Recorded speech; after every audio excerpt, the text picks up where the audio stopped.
ہے. میں نے دیکھے ہیں ڈاکٹر, ایک ڈاکٹر صاحب میں نے دیکھے, وہ آسٹریلین طوطے, وہاں پاکستان میں بڑا زبردست بزنس ہے نا, وہ آسٹریلین طوطے پال رہے ہیں ڈاکٹر صاحب. بھائی آپ کلینک کھولتے یار, آپ لوگوں کی کوئی شفا کا ذریعہ بنو, آپ کو اللہ نے زیادہ صلاحیت, کہہ رہے ہیں نہیں یار اس میں پیسہ زیادہ ہے. ایک دور میں کراچی میں پیرٹس کا جو بزنس ہے وہ بہت, میں نے اچھے اچھے پڑھے لکھے لوگ دیکھے وہ اپنا سارا کام چھوڑ چھاڑ کے وہ پرندے بیچ رہے تھے. ایک انجینئر صاحب بکریاں بیچ رہے ہیں, خود میں نے دیکھا.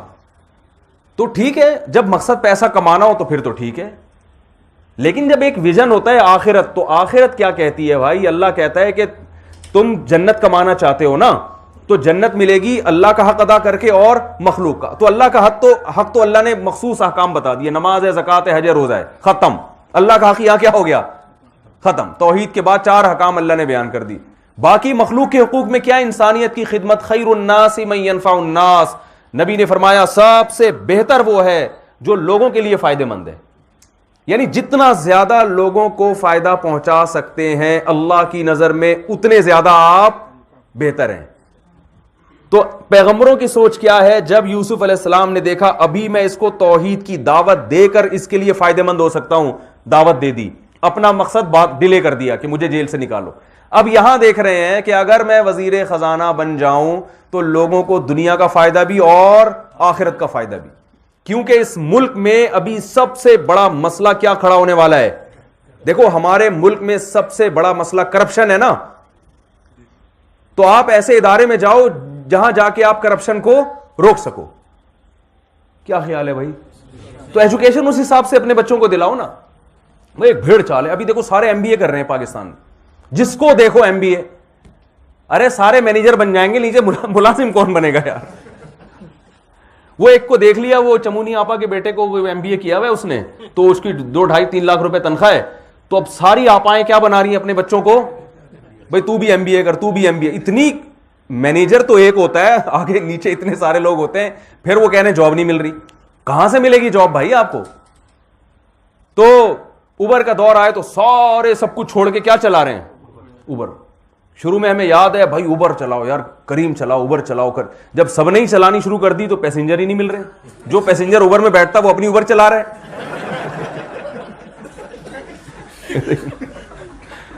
یہی ہوگا نا. تو ایک بھیڑ چال چل رہی ہے.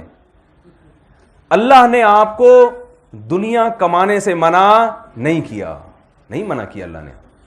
دیکھو یہ گوروں نے یہ چیزیں لے لی اسلام کی, ہم نے چھوڑ دی.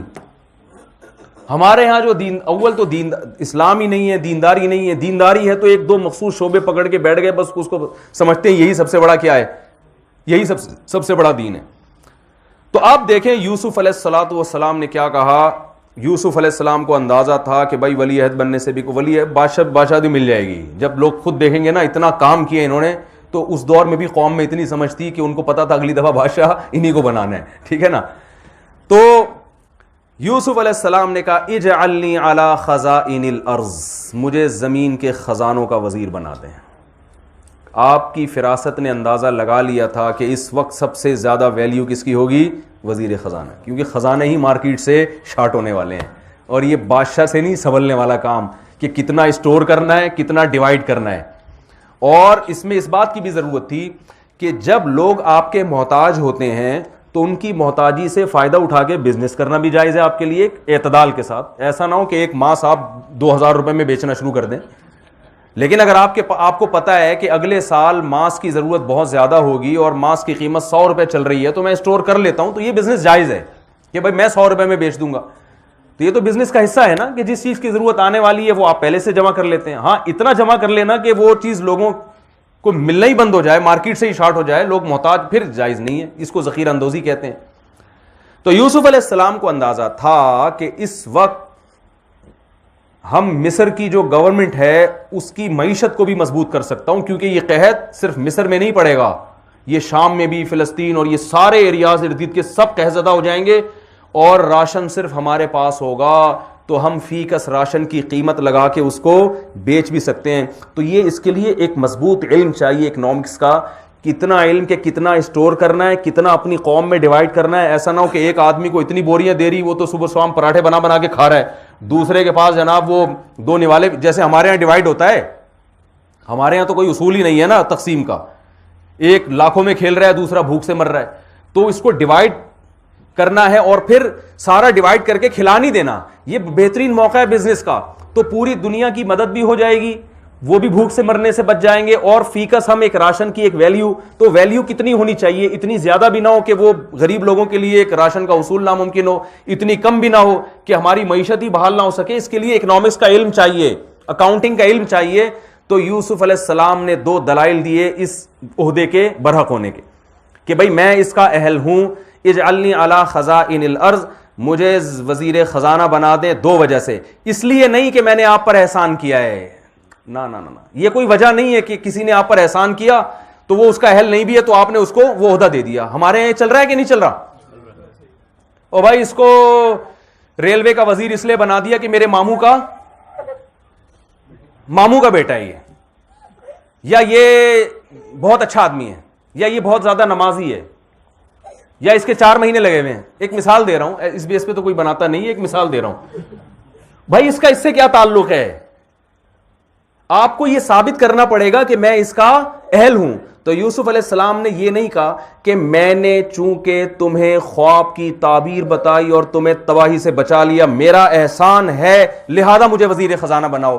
نہ نہ نہ نہ, پیغمبروں پہ ایسا کلام سوٹ نہیں کرتا. یہ چیز قیامت تک کے لیے دلیل بن جاتی ہے. اچھا کوئی کسی پر احسان کر کے اس سے وزارت بھی مانگ سکتا ہے, تو بتایا نہیں بھائی میں تم سے وزارت اس بیس پہ نہیں مانگ رہا کہ احسان کیا ہے, اس بیس پہ مانگ رہا ہوں کہ میں اس کا اہل ہوں. بات سمجھ میں آ رہی ہے کہ نہیں آ رہی؟ وہ اہلیت کیا ہے؟ حفیظ علیم. وزیر خزانہ میں 2 صفات ہونی چاہیے, ایک محافظ ہو, جو کہ ہمارے ہاں اکثر وزیر خزانہ میں وہ خود خزانہ زیادہ کھا رہا ہوتا ہے. تو میں حفاظت کروں گا, میں ایمانت دار آدمی ہوں, میں دیانت دار آدمی ہوں, میں اس میں میں ایسا نہیں کہ یہاں سے کنٹینر بھر بھر کے اپنے ابا کے پاس بھیجنا شروع کر دیے میں نے, ٹھیک ہے نا, کہ چلو یار وہاں اپنی جو شام کی زمین تھی نا وہاں پلاٹنگ کرو, ہمارا کون سا یہ ملک ہے. اور حالانکہ غیر مسلم ریاست ہے مگر اس کی بھی خیر خواہی سوچ رہے ہیں, کیونکہ ایگریمنٹ ہے نا, جب آپ کسی ملک میں داخل ہوتے ہیں تو آپ کا یہ ایگریمنٹ ہوتا ہے کہ یہاں کے قوانین کو فالو کروں گا, یہاں کی گورنمنٹ کے لاز کو فالو کروں گا, یہاں نقصان پہنچانے کی کوشش نہیں کروں گا. پیغمبر ہیں, ایک غیر مسلم ریاست کی خیر خواہی چاہ رہے ہیں کہ مجھے وزیر خزانہ بناؤ, میں حفاظت کروں گا, میں کنٹینر بھر بھر کے اپنے ابا کے پاس نہیں بھیجوں گا. میرے تو 9 بھائی اور ہیں, ہم ٹوٹل 11 ہیں, ٹھیک ہے نا, بڑا خاندان ہے, اور 4 شادیوں کا رواج تھا, اتنی بہویں ہیں, اتنے سارے بچے ہیں, تو ہمارا تو 6 کنٹینر تو پہلے سے میرے اپنے لیے نکال لوں گا میں. غیر مسلم ریاست کے ساتھ بھی امانت والا معاملہ, میں نہیں کھاؤں گا اس میں سے ایک نوالا نہیں لوں گا, میں حفاظت کروں گا. دوسری بات یہ کہ صرف حفاظت کافی نہیں ہے, اس کے لیے نالج کا ہونا بھی ضروری ہے. صرف اخلاص کافی نہیں ہے. آپ نے اخلاص کی بیس پہ کسی کو کوئی عہدہ دے دیا, کلینک کھول کے دے دی, یہ بہت نیک آدمی ہے, تو ڈاکٹر نہیں ہے وہ, تو چلائے گا وہ ہے بھائی وہ اس کے لیے اس فیلڈ کی مہارت بھی ضروری ہے. تو انہوں نے کہا علیم, میں یہ علم بھی جانتا ہوں. یہ ہمیں موسیٰ علیہ السلام کے واقعے میں بھی یہ چیز ملتی ہے.